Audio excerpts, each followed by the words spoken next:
अगर आपके मोहल्ले में एक ऐसी दुकान खुल जाए जहां कोई ग्राहक दिखता ही ना हो, लेकिन हर चीज अपने आप बिकने लगे, तो क्या आप डरोगे या उसका राज जानना चाहोगे? इसी पर आधारित हमारी एक छोटी सी कहानी आप जरूर सुनिए।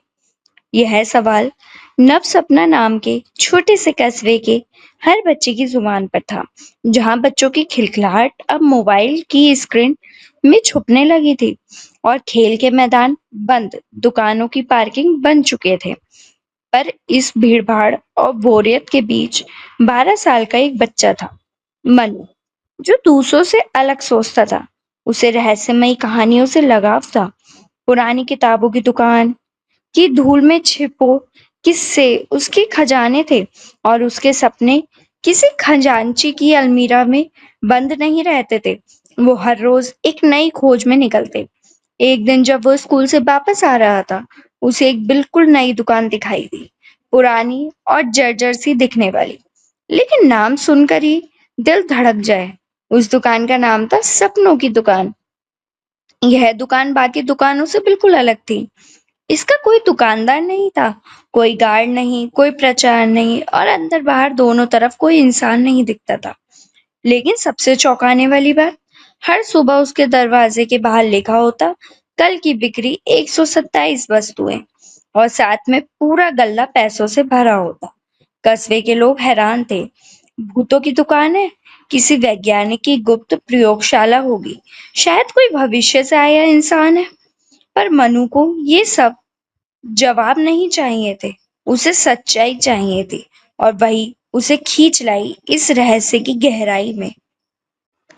एक रात जब सारे लोग सो रहे थे, मनु अपने कुत्ते बूजो को लेकर उस दुकान में जा छुपा।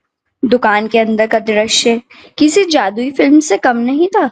चीजें हवा में उड़ रही थी, अलमारियां खुद खुलकर पैकेट में सामान भर रही थी और हर वस्तु पर कुछ सुनहरी चमक होती जो उसके साथ साथ चलती।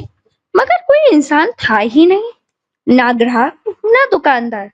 तभी अचानक एक हल्की सी गूंजती आवाज आई, यह दुकान सिर्फ उन्हीं के सपनों को पूरा करती है जो दूसरों के लिए सोचते हैं, सच्चे दिल से मेहनत करते हैं और कभी किसी का बुरा नहीं चाहते।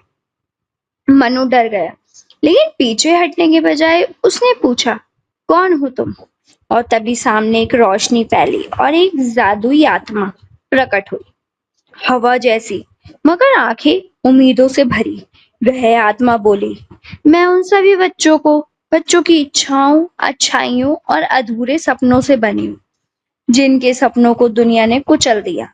मैं उन्हीं उन्हीं को नया जीवन देती हूँ। मनु हैरान था, लेकिन तभी उसे अपनी सहपाठी जूही का ख्याल आया, जो बोलने में हकलाती थी और स्कूल के बच्चे उसे चिढ़ाते थे।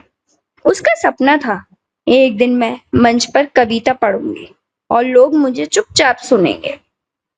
दुकान ने उसकी डायरी पढ़ ली और अगली सुबह उसे एक खास माइक मिला जो उसकी आवाज को मधुर बना देता था। स्कूल फेस्टिवल में जूही ने मंच पर वही कविता पढ़ी और पूरा स्कूल तालियों से गूंज उठा। फिर एक बच्चा राहुल, जो अनाथ था और हर रात सपने में अपनी माँ को पुकारता था, दुकान ने उसे एक ऐसी घड़ी दी जिसमें हर बार बजने पर माँ की आवाज में शुभ रात्रि गूंजती। ऐसे ही एक लड़की अंजलि, जिसका सपना था कि उसके पापा फिर से चल सके, उसे मिला एक व्हील चेयर रिमोट जो उसके पापा की कुर्सी को उनकी सोच से चलाता था। पूरे कस्बे में अब सपनों की दुकान पर भरोसा बनने लगा। लेकिन यहीं से कहानी ने लिया एक भयानक मोड़। तो सुनिए क्या था वो? क्या होगा जब सच्चे सपनों की दुकान में घुसपैठ करेंगे लालच और झूठ?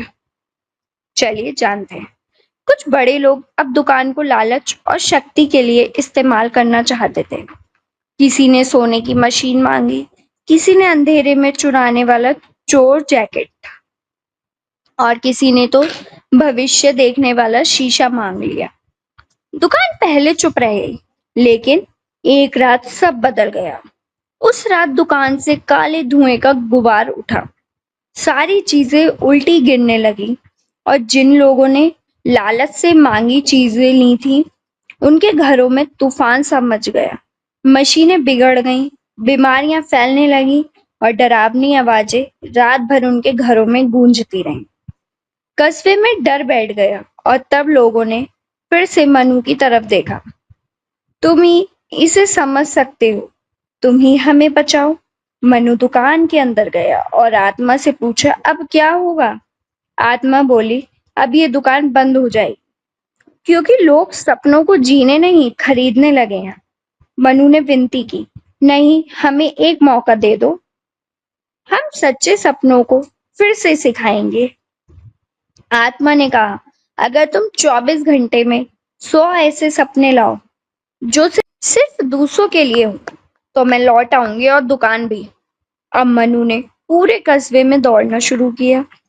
किसी बच्चे ने कहा, मैं एक ऐसी साइकिल बनाऊंगा जिसमें मेरे छोटे भाई के पैर ना हो, तो अभी वो चला सके। किसी ने कहा, मैं किताबें छपवाऊंगा जो अंधों के लिए बोले। और किसी ने कहा, मैं एक दिन ऐसा स्कूल बनाऊंगा जहां फीस की जगह पेड़ लगाए जाएं। बच्चों के सपनों में एक नई चमक थी। वे सिर्फ खुद के लिए नहीं, पूरे समाज के लिए सोच रहे थे। मनु ने 24 घंटे में 137 ऐसे सपने इकट्ठे किए और आत्मा के सामने रख दिए। अब हर बच्चा जानता था, सपने खरीदे नहीं जाते, वो जीते जाते हैं।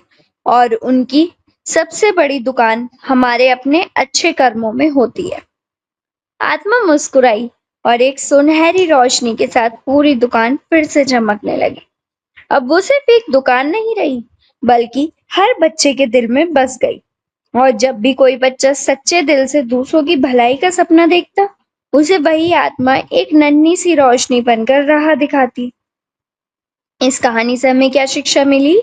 इस कहानी से हमें यह शिक्षा मिलती है, सपनों को सच्चाई में बदलने का रास्ता मेहनत, सच्चाई और दूसरों की भलाई से होकर जाता है।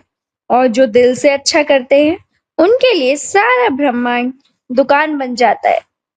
अगर आपको ये स्टोरीज यूट्यूब चैनल पर मिल रही है, तो प्लीज हमारे चैनल को सब्सक्राइब कीजिए एंड शेयर करना मत भूलिएगा। साथ ही साथ फेसबुक पर मिल रही है, तो प्लीज हमारे पेज को फॉलो करिए एंड शेयर करना मत भूलिएगा। आप सभी का बहुत बहुत धन्यवाद।